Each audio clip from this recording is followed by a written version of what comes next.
ಮತ್ತೆ ಬೇರೆ ಬಾಡಿಲಿರೋ ಕತೆ ಗೀತೆ ಮಾಡಿ ನಿಲ್ಸ್ಬಿಟ್ರೆ ಅಲ್ಲ ಒಂದ್ಸಲ ಓಕೆ 2 ಸಲ ಓಕೆ ಅದನ್ನ ಮಾಡಕ್ಕೆ ನಾನು ಎಷ್ಟು ಇವಳು ಹಿಂದಿನ ದಿನ ನಾನು ಎಷ್ಟು ಭಯ ಪಟ್ಟಿದೆ ಅಂದ್ರೆ ಇವ್ರಿಗೆಲ್ಲ ಫೋನ್ ಮಾಡ್ತಿದ್ದೆ ನಾನು ಏನ್ ಮಾಡೋದು ನಾಳೆ ಇವಳು ಏನಿಲ್ಲ ಕಣೋ ಬರ್ತೀಯಾ ಅಷ್ಟೇ ಕ್ಯಾಮ್ರಾ ಮುಂದೆ ಬರ್ತೀಯಾ ಆಮೇಲೆ ಎಲ್ಲ ಮರ್ತ್ಬಿಡ್ತೀವಿ ಅಲ್ಲಿಗೆ ಬರೋ ತನಕ ನಂಗೆ ಆ ಭಯ ಇದೆಯಲ್ಲ ಬಿಕಾಸ್ ಫಸ್ಟ್ ಟೈಮು ಬರೀ ಶರ್ಟ್ ಟಿ ಶರ್ಟ್ ಇಲ್ಲದೆ ಬರೋದು ಓಕೆ ಬಟ್ ಫುಲ್ ಬೇರ್ ಬಾಡಿಲಿ ಬರೋದು ಬರೀ ಒಂದು ಲಂಗೋಟ ಹಾಕೊಂಡು ನನಗೆ ಅದು ಆಮೇಲೆ ನಾನು ಬಂದು ಹೇಳಿದೆ ನಮ್ಮ ಡೈರೆಕ್ಟರ್ ಎಲ್ಲ ಇದ್ರು ಮತ್ತೆ ಪ್ರೊಡ್ಯೂಸರ್ ಎಲ್ಲ ಇದ್ರು ನಾನು ನಂಗೊಂಥರ ಭಯ ಆಗ್ತಿದೆ ಇವರೆಲ್ಲ ನೋಡ್ತಿದ್ದಾರೆ ಅಂತ ಅವರು ಏನ್ ತಲೆ ಅವ್ರು ನಮ್ಮ ಡೈರೆಕ್ಟರ್ ಫುಲ್ ಕಾನ್ಫಿಡೆನ್ಸ್ ಅಲ್ಲಿ ಏನ್ ತಲೆ ಕೆಡ್ಸ್ಕೊಬೇಡ ಸೀನಾ ಎಲ್ಲರೂ ಆಚೆ ಇರ್ತಾರೆ ನೀನ್ ಒಬ್ನೇ ಫ್ರೇಮ್ ಅಲ್ಲಿ ತಲೆ ಕೆಡ್ಸ್ಕೊಬೇಡ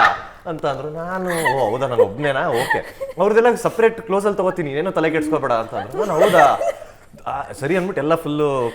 ಡಂಬಲ್ಸ್ ತೊಗೊಂಡು ಪಂಪ್ ಎಲ್ಲ ಮಾಡ್ತಾ ಇದ್ದೀನಿ ಸರ್ ಶಾರ್ಟ್ ರೆಡಿ ಅಂತ ಅಂದ್ರು ನಾನು ಸರಿ ಯಾರು ಇಲ್ವೇನೋ ಅನ್ಕೊಂಡು ಹೋಗ್ತೀನಿ ಏನು ಎಲ್ಲ ನಿಂತ್ಬಿಟ್ಟಿದ್ದಾರೆ ಲೈನಿಗೆ ನಾನು ಆಲ್ರೆಡಿ ಹೋಗಾಯ್ತು ಇನ್ನೇನು ಮಾಡಲಿ ನಾನು ಓಚೆ ಡೈರೆಕ್ಟರ್ ಒಂದ್ಸಲ ನೋಡಿದೆ ಇರ್ಲಿ ಮಾಡು ಪರಲ್ಲ ನೀನು ಬೂಸ್ಟ್ ಅಪ್ ಮಾಡಿದ್ದು ಅಂತ ಬಟ್ ಆ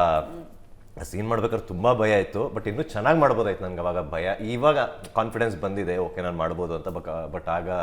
ಅಷ್ಟು ಕಾನ್ಫಿಡೆನ್ಸ್ ಇರಲಿಲ್ಲ ಆ ಥರ ಆ ಸೀನ್ ಮಾಡೋಕ್ಕೆ ಸೊ ಹಂಗೆ ಅಂದ್ಬಿಟ್ಟು ನೋಡ್ತಿದ್ರೆ ದಯವಿಟ್ಟು ಆ ಸೀನ್ ಮಾತ್ರ ಬರಿಬೇಡಿ ಮತ್ತೆ ಶೂಟ್ ಅಲ್ಲಿ 4-5 ಜನ ಏನೋ ನೋಡ್ಬೋದು ಬಟ್ ಟಿವಿಲಿ ಅದೇ ಹೇಳಿದ್ದು ತಲೆಯಲ್ಲಿ ಇರ್ಲಿಲ್ವಾ ನಿಮ್ಗೆ ಅವಾಗ ಇಲ್ಲ ನಂಗೆ ಅದೇ ಭಯ ಆಗ್ತಿದ್ದು ನನ್ಗೆ ಅದನ್ನೇ ಹೇಳದ್ನಲ್ಲ ಇಲ್ಲಿ ಓಕೆ ಬಟ್ ಅಲ್ಲಿ ಹಿಂಗೆ ಒಂದು ಇಷ್ಟೇ ನನ್ಗೇನೋ ಆಮೇಲೆ ಫುಲ್ಲು ಮೋಟಿವೇಶನ್ ನಾನು ಬಂದು ಸುದೀಪ್ ಸರ್ ಡಯರ್ಡ್ ಫ್ಯಾನ್ ನಾನು ಆಮೇಲೆ ಫುಲ್ಲು ಇಯರ್ಫೋನ್ ಹಾಕೊಂಡು ಫುಲ್ಲು ಪೈಲೋನ್ ಇದು ಮ್ಯೂಸಿಕ್ ಎಲ್ಲ ಕೇಳಿ ನಮ್ಮ ಬಾಸೇ ಮಾಡಿದಾರೆ ನಾನು ಯಾವ ಲೆಕ್ಕ ಮಾಡೋಣ ಬಾ ಅಂದ್ಕೊಂಡು ನಾನು ಅಷ್ಟೆಲ್ಲ ಫುಲ್ಲು ಬೂಸ್ಟ್ ಅಪ್ ಮಾಡ್ಕೊಂಡು ನನಗೆ ನಾನೇ ಅವ್ರನ್ನ ಇನ್ಸ್ಪೈರ್ ಆಗಿ ತೊಗೊಂಡು ಆಮೇಲೆ ಕೊನೆಗೆ ಆ ಸೀನ್ ಮಾಡಿದ್ದು ಆ್ಯಕ್ಚುಲಿ ನನ್ನ ಲಕ್ಕಿಲಿ ಆ ಸೀನಲ್ಲಿ ಅವ್ರದೇ ಮ್ಯೂಸಿಕ್ ಬೇರೆ ಹಾಕ್ಬಿಟ್ಟಿದ್ದಾರೆ ಸಿಕ್ಕಾಪಡೆ ಭಯ ಆಯಿತು ಜನ ಹೆಂಗೆ ತಗೋತಾರೆ ಏನು ಅಂತ ಬಟ್ ಆ ಕಮೆಂಟ್ಸ್ ಬಂದಿದೆಯಲ್ಲ ಅಪ್ಪ ಒಂದು ನೆಗೆಟಿವ್ ಬಂದಿಲ್ಲ ಏನೂ ಇಲ್ಲ ತುಂಬ ಕಡಿಮೆ ಇನ್ಫ್ಯಾಕ್ಟ್ ಹೇಳ್ಬೇಕಂದ್ರೆ ನನ್ನ ಪಾತ್ರಕ್ಕಾಗಲಿ ಅಂದರೆ ನಮ್ಮ ಮನೆ ಫ್ಯಾಮಿಲಿಲಿ